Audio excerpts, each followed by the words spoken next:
mbokki Sénégal mbokki àdduna mbokki téléspectateurs yi safooti ànd ak ñun ci ITV yegsi leen ak jàmm ci seen bloc d'information la totale tàmm ngeen ko ñuy waxtaane ay bés yu ne li xam ne moom moo yitteel sénégalais yi ci jamono ji seen xel dem ci ñaar muy élection législative yi waaye itam ndox yi xam ne yegsi na tey ci Sénégal surtout nag fii ci biir Ndakaaru ci fajar gi ba andi ay yenn jafe-jafe loolu tax ñuy waxtaane lu jëm ci mbirum ndox moomee ak plan décennal bi xam ne tegoon nañ ko fi lu jëm ci mbirum inondation yi nguur gi lim fi def waa assemblée nationale itam ay commission yi xam ne taxawaloon nañ ko ndax mën naa yegg fenn wala est-ce que def na lenn ci biir réew mi waa Benno Bokk Yaakaar yenn gox yi xam ne yu bëri ñàkkoon nañ ko ci élection locale yi ñu génn ci élection législative yi est-ce que dañuy def opération dabu wala dañuy jéem a concrétiser seen ak yi ñu am ci yeneen gox-goxaat yi loolu yëpp mooy lu ñuy waxtaanee tey ci seen plateau bloc d'information la totale waxtaan bi nag dañ koy sekk ak koo xam ne déjà dama koy jël ci côté bi xam ne moom la gën a moomee borom Tivaouane lañ ko daan woowee ay jamono muy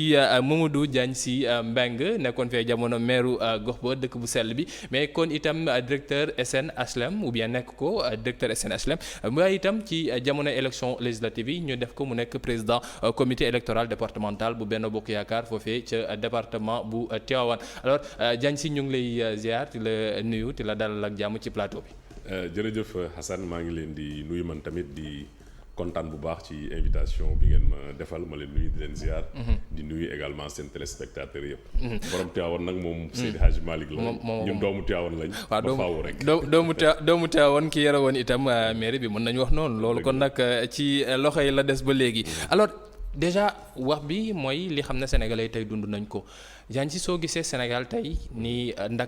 doomu Ndakaar yu yeewoo ak yenn yi nekk ci gox-goxaan yi ndox bi dugg ci biir kër yi li xam ne moom la ñu dundoon 2021 mel na lu dellu si waat àndaat ak doole est-ce que nekkul motif pour wane ne li xam ne Benno Bokk Yaakaar moo ngi koy wax nañ leen joxaat assemblée nationale bi peut-être du yomb ci yéen. waaw loolu xam naa ni xëy na ñu ngi jaawale les fonctions yi. parce que mbirum mbënd ak lu ci aju loolu du mbirum assemblée nationale mbirum.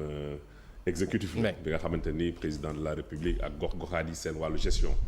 bu fekkee am na ñoo xam ne ñu ngi ci mbënd mi ñu ngi leen di massaw wante nag Sénégal dañu gaaw a wax inondation gaaw a wax mbënd parce que soo gisee ni ñu ko définiree mbënd day doon loo xamante ni nii day doon benn catastrophe boo xamante ni ñuy définir catastrophe mooy ba événement bu brusque bu ñëw ba nga xamante ni moyens yi ñu yore pour faj ko weesu na suñu mën-mën ñu soog a wax ni catastrophe la mais xam nga tey jii ci suba bi mu tawee dëgg la am na ay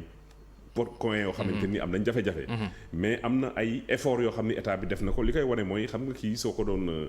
xool da nga koy xool ci théorie des fluides ndox mi bu ñëwandoowee ni mu baree lépp du demandoo faaw mu am bërëb yoo xamante ni ndox mu dafay toogandi mu dem preuve bi mooy ci suba bëgg naa jaar ci pont bi nekk ci fële Philippe Senghor mënu ma woon a dem mais tey si ngoon fa laa jaar parce que diggante bi dispositif bi ñu def noonu permettre na en quelques heures ndox mu dem mais li ñu war bëgg ñu jàpp ko ci Dakar te mu nekk loo xamante nii dama ko xam ndaxte nekk naa adjoint gouverneur Dakar ñeenti at mbënd mu metti mu 2005 bi ba mu ñëwee doon naa jonjonteeg ay ñu xarañ ñu xam Ndakaaru maa ngi rendre hommage le colonel Mamadou Cissé bi nekkoon sapeur pompier am na bés ñu toog si salle ops ministère de l'intérieur ñu wan ñu ne Ndakaaru dafa nekkoon zone boo xam ni dafa amoon ay bërëbu ndox yoo xam ne yëpp dañu lëkkaloo soo gisee tey jii mu jafe problème bi ñu réglé ko mooy yoonu ndox yi ñoom la ñu obstrué je pense que pour def rattrapage bi ci Dakar du yomb mën nañ ko wàññi nag c'est vrai wàññi nañ ko parce que si jamono yooyu bu tawee rek sa xel dem ci kuy sàpp bu tawee sa xel dem ci Dalifort bu tawee sa xel dem ci Tëngéej zone yooyu yu bari tey jii réglé nañu problème bi mais des na le président de la République bi ñëwee xaarul ba taw bi ñëw dafa indi plan décennal de lutte contre les inondations def si ay milliards xëy na lépp sotteegul mais ko waxal yàlla xam ni mbir mi na mu taree woon 2005 2006 2007 changé na bu baax a baax. changement am na waaye lu tax ma ni woon assemblée nationale ba may tàmbali moo di ne ñu bëri dañ joxoñoon baaraamu tuuma assemblée nationale bi ci atum 2021 bi ba fi mbënd bi metti mën nañ ko jàppee mbënd parce que waa Kër Massar ak yeneen gox yi ñoom noonu lañ koy dundee ñoom seen jafe-jafe mooy liiti commission d'enquête la ñu waxoon nañ ko def mujj ñu ko def commission d'information lañ defoon wax ne xaalis bi dugal nañ ko fa war a dugal mais après par la suite gisuñu lu ci am est-ce que lii su demaatee ñu ñëw te gisoon nañu ministre yëpp wàcc ci biir terrain bi député yi jamono jooju wàccoon ci biir terrain te mbiri fajuwul ba léegi est-ce que du échec boo xam ne parlement bi def na ko gouvernement bi en même temps. waaw xam nga commission d'enquête day fekk faute am. mais je pense que mission d'information. 766 milliards ba léegi mënuñu faj mbir yooyu noonu est-ce que faute amul. loolu nag c'était un budget le budget document prévisionnel la. mais liñ ci defagul xaajagul tollu noonu. parce que ressources yi permettre ko. effectivement assemblée nationale déjà loolu wane na ni. ñu ngi doon def seen liggéey ndax ñoom dañu nekk di contrôler l'action étatique. def nañu ay commission wër nañ dëkk-dëkkaat yépp xool la fa ne defal ay propositions gouvernement bi jébbal leen ko mais ñoom seen liggéey foofu la yemoon li ci des nag mooy c'est à partir de ce document là état le gouvernement ak ministère bi yor wàllu boobu si lay inspiré wu pour xool les actions yi nga xamante ni war na ko def si gox-goxaat yi et que certainement am na loo xamante ni commencé nañ ko soo gisee Kër Massar ba fa ministre Serigne Mbaye Thiam demee visité ko automatiquement le président bi mu tenir benn réunion dafa ni daal Kër Massar moom mënu la xaar ndaxte réseau de drainage des eaux réseau primaire bi moom la état war a defar de ce fait cité yi nekk foofu yëpp muy privé yi ñoom ñu mën a def réseau d'assainissement secondaire jokk ko foofu donc commencé woon nañ ko xëy na mbënd mi na mu meloon an yi passé yàlla mën na dogal du mel noonu ren ba léegi ñu wax ci mbir moom parce que déjà ni ma ko waxee nekkoon nga fi ni nga ko waxee léegi adjoint gouverneur waaye itam nekk directeur SNHLM coow bi mooy ñu bëri dañuy wax dara gouvernement bi dafa mel ne daa jël nit ñi xam ne dañoo nekkoon ci mbënd delluwaat leen ci bërëb yoo xam ne dañu nekk ci mbënd ou bien dañoo jëlul décision ferme yi xam ne war na mën a tax ba ndox mi yoon bi muy jaar ñu génnee ko bàyyi ko mu jaar fa yoonam lan la laxisme la wala dañoo wax ne sénégalais yi toog nañu ci bërëbu ndox yi ba pare mënatul leen fa dindi surtout fii biir Ndakaaru waaw fi biir Ndakaaru li ma wax sànq mooy que ni pour def rattrapage bi dina jafe mais zone yi nga xam ni jëlee nañ fi ñi nekkoon ci mbënd mi yóbbu leen feneen zone yooyu yu si bari inondé wuñu yi si ëpp inondé wuñ parce que bul fàtte ni plan Jaxaay moom la état defoon bi président Macky Sall ñëwee mu defaat Tawfekh zone yooyu yi si ëpp inondé wuñ fii inondé zone yoo xamante ne nii la y avait un contrat plan boo xamante ni at l'état bu fekkee SNHLM ngay wax ak HLM état waroon a defar le réseau d'assainissement primaire ça nag bon quand je dis l'état continue de faire part du gouvernement actuel mais c'était avec l'ancien régime ñoom jotuñu ko defar moo tax SNHLM mënul woon a defar le réseau secondaire je pense que leçon yi ñu ci war a tirer mooy nit ñi waratuñ dëkk te assainiruñu ba pare je pense que loolu président moom la xam ba soo gisee programme 100 000 logements yi dafa créé waat beneen société à côté bu ñu tuddee SAFRI société d'aménagement foncier et de rénovation urbaine tey jii bala ngay dem di implanter dara ñoom dañuy def tout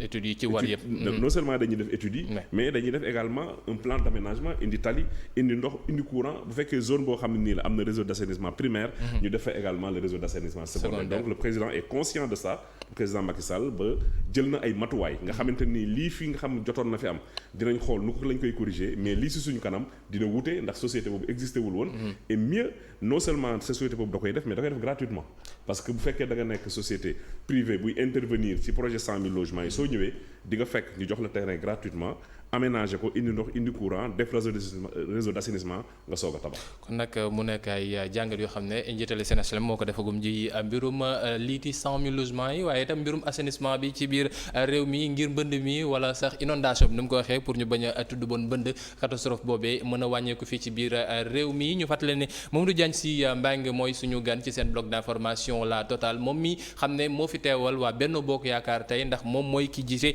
comité électoral départemental bu Benno Bokk Yaakaar fële ca Tivaouane di waxtaan ak moom ci ñaareelu pàcc bi ci lu jëm ci élection législative yi xam ne moom la ñu dégmal ak campagne électorale bi programme yi lan la dëppoo waaye itam nan la ñuy def ba daboo ci gox-goxaat yi xam ne dañ ko ñàkkoon wala dañuy gën a def ab consultation li xam ne moom la ñu amoon ci élection locale yooyee mbokk yi léegi toute publicité laataa ñoo agsi ci xibaaru marax yi 18:45 ànd ci ak Baye Cheikh Sall dellu soit ci kanam incha allah.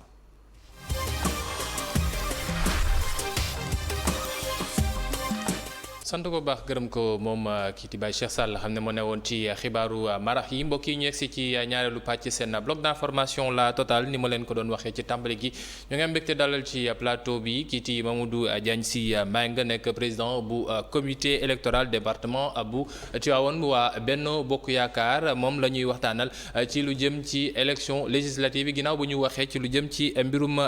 inondation yi xam ne moom la ñu seetlu woon tey ci fajar gi pare taw bi xam ne moom moo fi amoon Diagne élection locale yi weesu na élection législative yi moom la ñuy dëgmal nit ñi ñoo ngi ci biir campagne ñu bëri di wax Benno Bokk Yaakaar est-ce que amati na chance ci assemblée nationale ginnaaw suñu gisee 13e législature bi coow yi xam ne judd na fa ay tuuma lu jëm ci mbirum justice ay mbirum travaux yoo xam ne dañ ko doon def ci contrôle action gouvernementale ñu bëri di wax ne defuñu ko nuñ ko waree est-ce que 13e législature bi handicapé wul Benno Bokk Yaakaar. waaw de manière générale 13e législature bi je pense que am na aspect boo xam ne développé nga ko ci mais balaa ma ciy ñëw dama bëgg aussi ñu wane ni liggéey nañu parce que xëy na comme li ñuy wax naan train bi ñëw à l'heure intéressé nit ñi souvent bi tardé rek la ñuy tudd mais bu fekkee am nga benn législature boo xam ni woote nañu ci ay loi li toll ci téeméer ak juróom-ñaar fukk ak juróom-ñett ci ay loi yoo xamante ni soit ay proposition de loi la yoo xam ne mi ngi jóge ci assemblée wala ay projet de loi yu gouvernement bi dugal mu toll loolu liggéey bu mag la parce que loi nekkul rek benn texte bu ñuy ñëw indi ko tey fi muy jaar moo bari processus la bu dee projet de loi dinañ ko yóbbu si yenn ministères yi yenn techniciens yi xool ko ak fi muy jaar ci commission technique de l'assemblée commission des lois ba yegg si ñu voté ko loolu liggéey bu sérieux la ku ci wootee téeméer ak juróom-ñaar fukk ak juróom-ñett liggéey na tey jii te nag loi dafa nekk loo xamante ni mooy liy permettre ak xam ak yelleefam ak ni dëkk bi war a doxee ñu tëral ko tey ñi nga wax ne war a am pétrole ak gaz ëllëg am na loi boo xamante nii anticiper nañ pour wax ëllëg koom biy génn ci pétrole ak gaz naka lañ koy partager jël nañ ay lois yoo xamante ni sur le contenu local dans le secteur minier contenu local dans le secteur des hydrocarbures pour défendre les intérêts des Sénégalais te loolu député yi ñoo ko def maintenant je pense que ce qu'on peut li ñu mën a regretter mooy effectivement déjà am na ay comportement ci biir hémicycle bi et ça c'est ça une question de Benno Bokk Yaakaar loolu question de personne la am na nit ñooñu soo leen génne woon assemblée yóbbu leen feneen loolu lañ fay def te am naa ci preuve am na ñoo xam boo leen yóbbu woon génne leen assemblée yóbbu leen feneen même li ñuy def ci biir assemblée moom la ñuy def fañ leen ni mais est-ce que du turu Benno Bokk Yaakaar bi ñu demee parce que coalition lañ fa demee ñu dugg fa ñu ni lii mooy waa Benno Bokk Yaakaar suñuy dégg ñu ni ñoom ñooy nekk te absenté wu ñu leen di tooñ di wax ne ñoom ñooy ñëw assemblée nationale du ñu participer ñu leen di tooñ di wax ne ñoom ñooy ñëw assemblée ti nekk ci ay crépage de chignon wala sànnante ay babouche wala taxawti wax ne diw def fi dara diw léeg-léeg wala yeneen yu gën a metti sax faux billet wala mbirum passeport ñooñu turu Benno Bokk Yaakaar la ñuy tudd est-ce que nekkul mbir yoo xam ne itam dafay wane ne peut-être les choix des personnes dafa nekk lu important te 13e législature da ko loupé. loolu c'est ça que la camp adverse dit. camp adverse bi ñooy wax loolu mais soo demee ci hémicycle bi. man dinaay dem di ànd ak suñu ay ministre di fekkee ñi gën di perturber mission de l'opposition est-ce que mën nga imaginer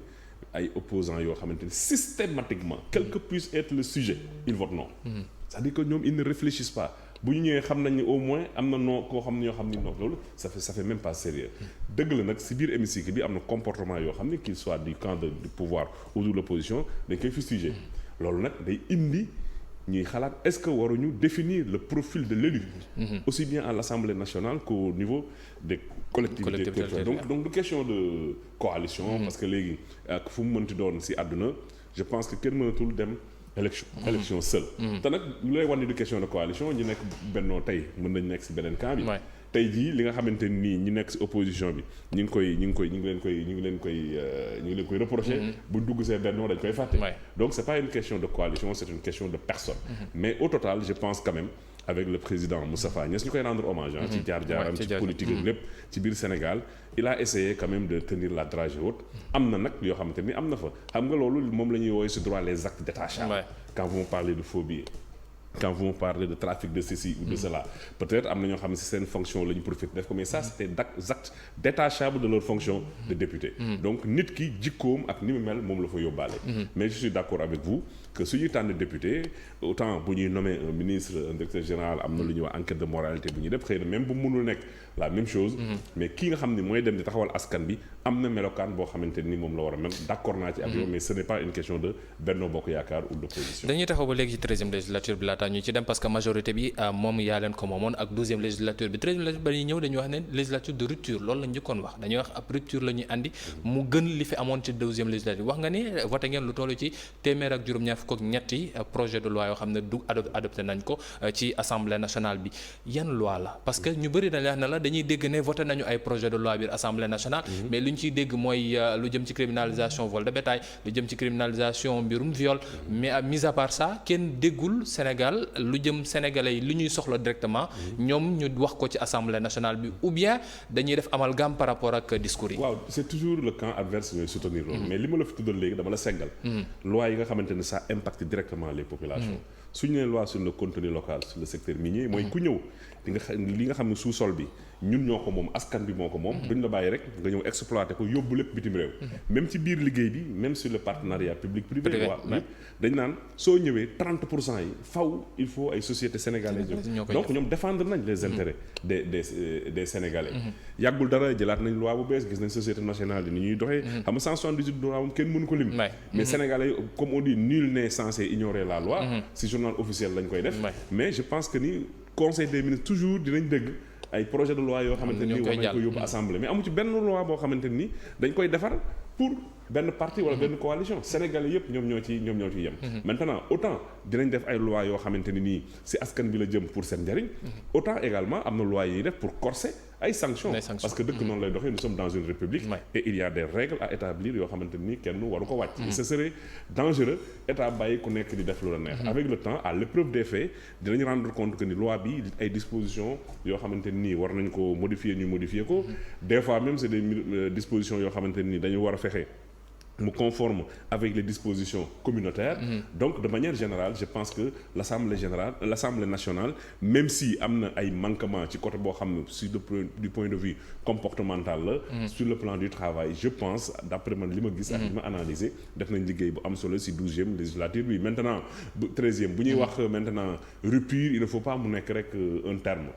xam nga bu ñu ne dañuy def assemblée de rupture il faut que chacun joue le jeu mooy yow di nga am yoo xamante ni tey ji naqari na la sax nga ne non man député laa waruma am comportement bi nga bàyyi mais bu fekkente ni da ngay def comme ku nekk borne fontaine comme yi fi xew gis nañ ñuy xeex c'est des gens de l'opposition c'est des gens du pouvoir loolu lu ñu mën a regretter la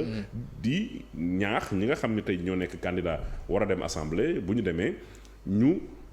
roy ñi fi nekkoon ci li baax li nga xam ne liggéey nañ ko mais comportement yooyu ñu bañ ci dem. profil député yi wax nga ko mu nekk lu am solo parce que ñi bëri ne nañ 12e législature bi yenn saa yi dañuy wax ne président est-ce que xam na sax ñi xam ne ñooy ay député am dañ nekk biir assemblée nationale 13e législature bi 14e législature bi gis nañ ne ay anciens ministres anciens directeurs ay nit ñoo xam ne ay kàngam la ñu mën nañu wax tañ nekkoon fii ci nguur gi ñoom lañ fi jël teg leen est-ce que ce sont des choix du peuple ci gox goo xam ne mën nañu wax ne gox bu ne ñoom mën nañ fa représenter seen li ñuy soxla ou bien ce sont seulement les choix du président comme ci élection locale yi ni mu fi amee woon. waaw xam nga bii c'est une représentation nationale. moo am ñaari liste. am na benn liste boo xam bi ñuy wax liste nationale président mooy xool ñi ko doy. mais en plus du profil day nekk ñoo xamante ni parce que quand tu vas vers des élections c'est pour gagner ces élections là day nekk nit ñoo xamante ni fa ñu dëkk am nañ fa doole seen personnalité may na leen population yi. ñu ruus leen pour mën leen a voter ça c'est d'ordre public je pense que loolu il faut ñu dugal maintenant bu dee ci gox ba nag effectivement président mooy valider ci en dernier ressort mais je pense que ni nii jëluñu n'importe qui képp ku ñu tànn si ce département c'est parce que am na loo fa représenter maintenant choix moom bu amee rek di nga choisir koo xam ne danaa ne mënoon nga choisir ku gën kii mais c'est comme ça que ça se passe et je pense que c'est dans l'ordre naturel des choses nga jël nit ñoo xam ni comme élection la ñi ngi yëngatu ci wàllu politique doo dem jëli un homme d'affaires là-bas boo xamante ni musul yëngatu ci politique nit ñi xamuñu ko la politique ne l'intéresse pas ngeen ko kaay doon député peut-être moom sax mën na ko bañ a intéressé mais même su ko intéressé woon population yi nga xam ne xamuñu ko jaxasoowuñu ak moom duñ ko voter moo tax il faut nga def benn mix pour am le bon profil mix boobu noonu parce que ci liste départementale yi moom moo ëpp solo sax laataa ñoo egsi ci liste nationale bi yenn saa yi dañuy wax ne ce sont juste ay ministres lañu le cas de Dakar ou bien yeneen yoo xam yeneen zone yoo xam ne nee nañu xamuñu sax ñoon ñoo fa nekk parce que ay kilifa lañ leen mën a woowee ci gox ba est-ce que ils peuvent représenter réellement le peuple su fekkee ne ab ministre Alioune Ndoye Dakar Plateau moo fay maire mais lu muy nekk ci ministère de la pêche peut-être moom mooy ëpp ak yeneen portefeuille est-ce que mën na xam lan mooy solo soit dëkk bi bu mën leen xeexal seen luñ leen di doyee. avant d'être ministre il est maire. waaw c'est-à-dire qu'il a déjà été choisi maanaam bala muy doon ministre. nekk na maire ba pare. te dafa am ñeneen ñu doon xëccool ñu ne ko yaa ñu doy. ki la doy maire nag war na laa mën a doy député. donc loolu ñuy wax ni mi ngi am ministère am ku si nekk xam nga léegi gestion quotidienne nekk présent tout le temps c'est pas ça. léegi mën nga l'essentiel mooy nga nekk un bon manager xam fi ngay jaar xam li nga bëgg xam li sa population bëgg nga koy teg ci yoon am ñoo xamante ni ñoo lay jàppale. ce serait même ñi nga xamante ni defuñu loolu di def leneen mooy ñi nga xamante ni ñoo am jafe-jafey management. donc exemple bi nga ma jox Alioune Ndoye il est maire il a été choisi par ses pairs d'abord. xëy na sax loolu la président gis. ni kii comme moom la waa gox ba bëgg man it comme profil am may na ko mu mën a nekkaat député ma teg ko fa. alors qu'il est déjà maire. ñu tegaat ko foofu noonu pour mu xëccoowaat pour ci élection yi. oui xam nga maire dafa am ay prérogatives yoo xamante nii xam nañ loi bi moom moo ko tëral mu nekk une autorité décentralisée. donc bu fekkente ni député la nag même en général boo nekkee maire nga nekk député day tax yow li nga xamante nii sa gox soxla nañ ko en plus d'être ministre ko nga porter ko devant. en plus d'être ministre loolu mooy coow bi parce que moom la nit yi wax moment bi xam ne peut-être waroon na taxaw ci Dakar Plateau xool su fekkee ne am na problème mu ndox wala problème mu ne nag leneen ak yeneen yoo xam ne am na fa moo ngi nekk campagne moment bi xam ne ñoo ngi wax léegi seetaan nañu élément ay ñenn ñoo xam ne ñoo ngi wax waxum jënd ak yeneen yu ñu mel au lieu mu nekk ci poste ministère am moo ngi nekk campagne loolu est-ce que nekkul mbir moo xam ne sénégalais yi saa su ne dañ leen ci joxoñ baaraamu tuuma te wax ne seen poste yi xam ne dañ leen fa nommé da ngeen koy bàyyi alors que poste électif yi peut-être ñoo ngi fii nii te ngeen war ci liggéey. bon yaa ngi ñëw ci question de cumul des mandats. Ouais. et ça c'est ay cumul de fonction. dañu nekk ci république am ay loi tant que liñ teg sa kaw loi bi permettre na ko gisuma ci jafe-jafe et comme j'ai dit la gestion moderne nekkul ni il faut nga teew. être là. non il faut nga mën a manager joxe say orientation ba pare nag di suivre. di contrôler. comme disait Kéba Mbaye dans sa lettre. tout travail boo xam benn liggéey boo xam ni defoo ko wala vérifié woo ni def nañ ko jàppal ni defaguñ ko.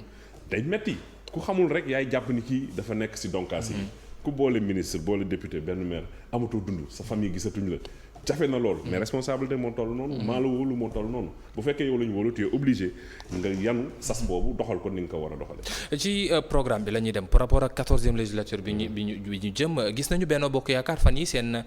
démb la ñuy dogaati dégg kii di Amadou Hott génn def grand oral pour wax lan mooy seen programme en tant que tel mais sur le terrain li ñuy seetlu président def na lii président def na lii président def na lii est-ce que du andi amalgame parce que discours bi hémicycle la war a dem mais à la limite c'est comme si président Macky Sall moom mooy xëccoo pour nekk député est-ce que du andi jaxasoo ci séparation des pouvoirs bi xam ne moom la ñu war a prôner. loolu li ko indi mooy opposition bi au lieu ñu dem ay élections législatives.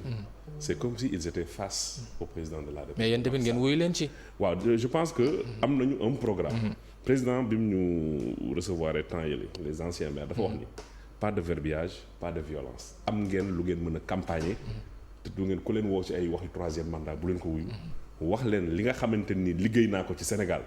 dama loolu laa bëgg nit ñi di ci mettre l'accent man maa ngi def tournée biig bi may jógee Tivaouane 2 heures du matin parce que maa ngi jóge dans le cool jóge Santhie Sud pour ñëw mais su ma demee population yi li may xinte mooy expliquer leen lépp li nga xamante ni réaliser nañ ko ci biir Sénégal ak lan mooy njariñu tey jii président de la République li mu wone parce que ay la yéwén dafa am benn pouvoir boo xamante nii lépp loo xam ne war na ko tëral il n'a amul un blanc-seing il faut mu yóbbu ko ci assemblée ba ñooñu jàppale ko mu jàll pour njariñu Sénégal mais bu li ñu leen wax mooy bu fekkee opposition ñoo fa bari te ñoom ñi ngi nekk ci situation boo xam lépp lu ñuy wax mooy ôte-toi que je lui mette mooy lu mu fa yóbbu dinañ ko xajamal rien que pour ni Sénégalais yi liggéeyuñu donc c'est vrai qu'il y a le pouvoir législatif le pouvoir judiciaire mais dañoo am lëkkaloo bi mooy le pouvoir exécutif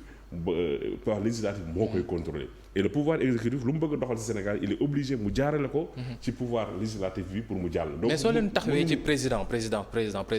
est-ce que doo leen répondre ci li xam ne moom la waa opposition bi di wax di mel ne même su fekkee président woo na leen ne leen bu leen wax ci mbirum troisième mandat mais dafa mel ne da ngeen di valider campagne électorale présidentielle bi xam ne moom lañ leen di jiñ ngeen nekk te def nous on va vers des élections législatives lépp loo xam ni gis nañ nit wax ko te mën na yàq li ñu bëgg muy am majorité mën na yàq li ñu bëgg muy Sénégalais yi votel ñu on est obligé ñu tontu ñun nag li ñuy bañ rek mooy teg ko ci xuloo wala ci wax ju ñaaw mais si cela nécessite ñu wax loo xamante ni ay contre-vérité la te pour rétablir la vérité il faut nga dugal président de la République on n'hésitera pas à le faire même s'il n'est pas candidat même s'il n'est pas candidat tout dépend en tout cas de la riposte bi nga xamante ni war nañ ko indi mais bu fekkee ci campagne rek la moi ce que j'aimerais bien mooy que ni l'opposition bi ñu wax ni yàq nañ fi lii te mu nekk dëgg wala mënuñu wala biñ ñëwee léegi fi ñu leen doon xaar fekk ñu fa. mais ku waxal yàlla xam ni ay la yéen fañ ñu doon xaar jaar nañ fa ñu ngi ci yoon bi wane nañ ci lu baree bari te ëllëg incha allahu taala il faut ñu joxaat le Benno Bokk Yaakaar une majorité. pour que président lii mu tàmbali ci biir Sénégal ñëpp teg ci seen bët dama am habitude di wax ni du lu ñuy démontrer lu ñuy montrer la. mu mën ko continuer et dans l'intérêt des Sénégalais. ci loolu moi je suis convaincu. c'est pas parce que je suis de ce bord-ci. tout simplement su ma gisul woon nii président Macky Sall fi mu jëm xam na ko li muy def mën na ko te wane na ci ay preuves te xam naa bëgg Sénégalam. du ma ci ànd ak moom. mais je suis convaincu que loolu ci programme bi la bëgg ñu dem laataal ci programme bi sax choix des personnes parce que président bi pa moom moo tànnaat. te ci élection locale yi gis nañu ne ñu bëri nee nañu tànn yi mu defoon moom moo tax ngeen ñàkk yenn gox-goxaat yi. ci ñi xam ne ñoo def ay liste parallèle ñi xam ne ñoo nekk ci liiti Yewwi Askan Wi wala ci wàllu Sénégal wala leneen mais gox yi xam ne da ngeen ko ñàkk ñu bëri dañuy wax ne président lu mu toog ci palem ne non man maay choisir telle ou telle autre personne est-ce que jàng nañu ci élection locale yi en tant que tel wala da ngeen di wëy rek ne non amoon nañu majorité ci élection locale yi moom la ñuy wëyee. xam nga ñun chance bi ñu am si biir Benno Bokk Yaakaar surtout dans notre parti mooy que ni mën na am ay nit yu nekk ci biir ku ne bëgg la même chose. mais chance bi mooy ku si nekk aussi déggal nga président da ngay dégg ñu ni man bëgg naa waaye bu président bu tànnee lu mu tànn si lay ànd. même si c'était pas le cas ci local yi.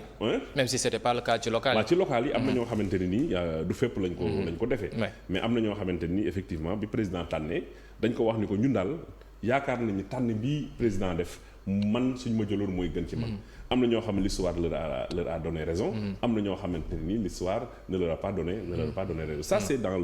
la vie politique c'est comme ça il faut mu am ay idées divergentes mais il faut également ñu am une discipline de parti. parce que y a choisir am foo bokk am koo xamante ni moom nga def njiit discussion yi moom toujours muy am parce que c'est on est en démocratie. mais bu discussion yi amee ba pare ba décision am en tout cas moi pour ma part. du ma ci tergiverser. si fekkente ni y a une décision moi je vais du ma dem lu si sensu fii nga xamante ni fi laa bokk muy Benno Bokk Yaakaar lu leen di jëmale kanam même si dama war a man ñu pénaliser ma. quelque part dama siy d'accord. ci loolu laay wéy ba léegi parce que yow mérite woon da nga ko perte. mais bi la yoon dañoo Diop Sy moom moo gagné mais Diop Sy nekkul te ki ñu tabb mu gérer comité électoral départemental bi lan lay signifier dañu wax ne non Diagne Sy am na veto ba léegi biir Tivaouane ou bien c'est juste parce que président moom moo ni non Diagne Sy mën na wéy yeggale foofu noonu. waaw loolu dama ci sant yàlla parce que man bi fekkente ni nii perte naa ay élection dama amoon lu ñuy woowee la discipline du vaincu. narul ma woon a xëccoo dara si biir élection législative benn déclaration rek laa defoon wax ni ak ku ñu mën a tànn dina mel ni man maay candidat bi. man leen nag li ma wax ni déclaré ko tey il faut me juger sur les faits. parce que sama diggante président ak gëm bu ma gëm ni man mooy ki nga xam ne moo ñu bëgg a yóbbu fi ñu bëgg aw ma ci limite donc moo tax lépp loo xamante ni man concerne na dama koy def maintenant. loolu damay wax alhamdulilah parce que bi ñu paree ñun suñu élection législative yi élection locale. le 23 janvier dama woo sama ñooñ le 29 6 jours après ni leen élection locale yi jeex na. tey laa bëgg ngeen commencer préparer élection législative ba pare ni leen attendez-vous bu ñu ci yeggee j'ai cité des noms. parce que ñoom ñoo nekkoon candidat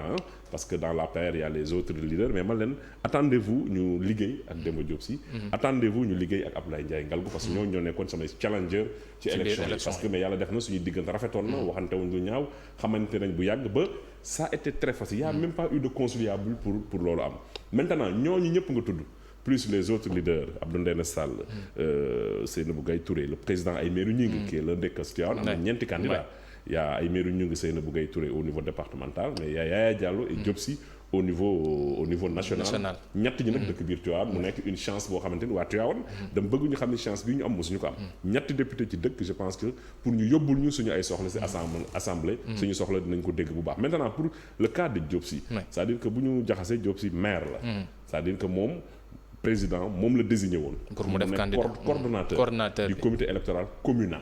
parce que moom il est maire loolu man maa ko daan doon ba ma nekkee maire wante moom it si rafetalam comme li ma lay wax léegi c'est lui qui a choisi mu ni pour la commune dañ ko jénk Ablaye Ndiaye Ngalgou parce que duma am rak mu mën liggéey bi may def ma ciy sonn Ablaye Ndiaye Ngalgou defaat lu rafet daan ni Diagne Sy bi nekkoon coordonnateur fa mu doon def quartier général si siège am man aussi fa laay def sama siège maintenant au niveau départemental il y avait tous les maires du département parce que dans le département de Tivaouane nous avons 16 maires les 18 les 16 sont avec nous il y avait tout le monde avec tous les ténors. Ministre d'État Mbaye Ndiaye moo supervisé bi ñu ñëwee ñu proposé ma à l'unanimité les gens ont approuvé. Maintenant loolu pour man li ko indi mooy que ni am naa jàmm ak ñëpp. mën naa wax ak ñëpp mais ñoom aussi xam nañu sama détermination parce que nag yàlla lu ma bindee mooy lu mu responsabilité bu ñu gàll sama mbagg. lu mu war a jar da koy jar. ci temps ak ci lépp. Maintenant suñu ma tànnee ñoom fekk dañ ma élection yi dañ ma gagné woon. Cela veut dire que ni li ñuy wax ni union bi unité bi dëgg la. moo tax yendaluñu fanaaluñu. ku nekk daa jëloon yoonam ci local yi rek. waaye voilà mais amul xëccoo suñu biir. nekkul ni kii dafa bëgg kii bëgg ñu négocier ba ni kii la. dañu ñëw rek wax ko ministre d'État Mbaye Ndiaye moo ko présidé bi mu ko waxee ñëpp à l'unanimité ñu ànd ci. et yaakaar naa ni boobu ak tey jii dama gis ni loolu ñu def lu rëy la moo tax du ma ci sonn du ma ci tàyyi maa ngi taxaw pour que suñu ñi nga xam suñu ay candidats lañ ñu nekk ay députés mais au-delà que nos candidats la nekk ay députés man dama jàpp ni aujourd'hui la chance du Sénégal c'est ma conviction profonde.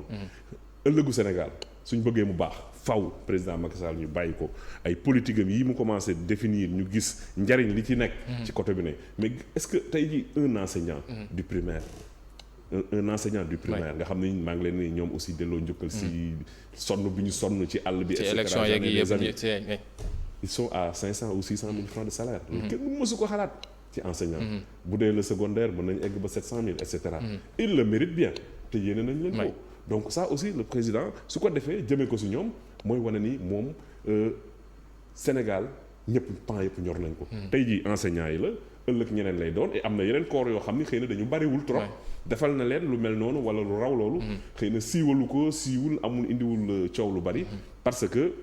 nekkul ñoo xamante ni bari nañu wala dinañ nekk ci télévision yi. am di syndiqué wala yooyu. ci loolu la ñuy jeexalee lu ñu dese ci ay timili ba bariwul. dafa mel ne Benno ñu bëri soo leen dégg dañuy wax ne tout sauf cohabitation. tout sauf cohabitation mais suñu seetlee président mandat am presque 1 an moo ci des ci 1 an yi def nañu mën nañu wax ne politique yëpp ñoo ngi ci phase exécution est-ce que blocus mënati na am même su fekkee ne cohabitation daa am ci waa ku jege ñoom ñu moom assemblée. est-ce que blocus mën na cee am. xam nga lu olof di wax. yàq gën a gaaw defar. li nga tabax ci ñaari mandat pendant 12 ans. ci benn weer bu cohabitation. même su fekkee ñoo ngi ci phase exécution projet yi. mais man ni mën nañ ko yàq tey bu ñu ñëwoon assemblée ñu ni par exemple bu fekkoon terre bi pareegul par exemple le projet du terre bu doon tey ji pareegul pare na ñi ko doon fustiger yëpp. tey jii defe naa ni ñëpp nee nañu. même si des na yeneen tronçons yu ñu war a yokk. voilà bon oui mais au moins mi ngi daw. tey bu fekkoonte ni pareegul laay wax ñu ñëw am assemblée boo xamante ni cohabitation la. maanaam opposition am fa majorité. ñu ñëw voter ay loi pour bloquer lu mel noonu duñ ci mën dara. on a beau dépenser beaucoup de milliards duñ ci mën dara. olof dana yàq moo gën a gaaw defar. donc je pense que ni tey jii luy suñu intérêt. mooy gis nga président Macky Sall bi mu ñëwee dans la phase de consolidation de son pouvoir il n'a pas rejeté sànniwul. li nga xamante ni. son prédécesseur daf ko defar. bon peut-être nag aussi loolu am na histoire. ndaxte les projets de Wade. bi ñuy voir le jour. il a fallu que Macky Sall soit premier. ñoom ñaar ñëpp benn la ñu donc moom jàpp na ni. loolu nga xamante ne nii fekk na ko fi moom projet am la. l'autoroute à péage ak yeneen. boobu nga xam ni 32 kilomètres la fekkoon tey am nañ 189 kilomètres. bu fekkente ni ci wàllu courant 500 méga lañ fi tekkoon tey jii ñu ngi ci 1500. c'est-à-dire que tey jii dañu bari lu ñu mën a teg suñu loxo. pour wane ni le président a travaillé et bien travaillé dans l'intérêt des Sénégalais. moo tax ñun Benno Bokk Yaakaar ñu am la conviction profonde. que ni lu mu ñu war a jaral war nañu ko jaral pour ñu mën a continuer. malgré li ngeen pertoon mairie Thiès malgré li ngeen pertoon mairie Ziguinchor malgré li xawoon métti loolu ci Mansour Faye fële ca Ndar Géej malgré li ngeen perte mairie Ndakaaru même su fekkee gagné woo leen ko woon ak yeneen gox yu ndaw yoo xam ne ñoo ngi ci biir Ndakaaru malgré yenn régions yi xam ne gis nañ ko ci biir Mbacké ak Touba est-ce que jàpp ngeen ne confiance am na ngir élection législative yi Benno mën a am majorité. am nañu yaakaar bu baax a baax c'est-à-dire que loolu amuñu ci natable waaye nag kuy dem ay élection doo naagu. moo tax nag naaguwuñu dañoo bàyyi lépp. def entre parenthèses ci lu bëree bëri. pour am taxawaay. tudd nga fi ay dëkk yu am solo loolu soo xoolee l'histoire c'est vrai que ñun France moo ñu gën a jege kañ la pouvoir gëj a yore mairie. loolu c'est lié à la République. mais ñun dinañ def suñu kéemtalaayu kattan. parce que entre-temps les choses ont changé. bi ñu gisee lan mooy suñu ay faiblesse ci zone yooyu. ba tax gagné wuñ fa. fan la ñu faillir surtout du point de vue de la communication. dañu taxawaat. dem ci nit ñi waxtaan ak ñoom expliquer leen. et am nañ yaakaar bu baax a baax que dañ renverser tendance bi. kon directeurs yeeg ministres yeeg ñoom seen gën nañoo wàccee seen bopp. ñun daal ñu ngi ci terrain. wala yaa ngeen ci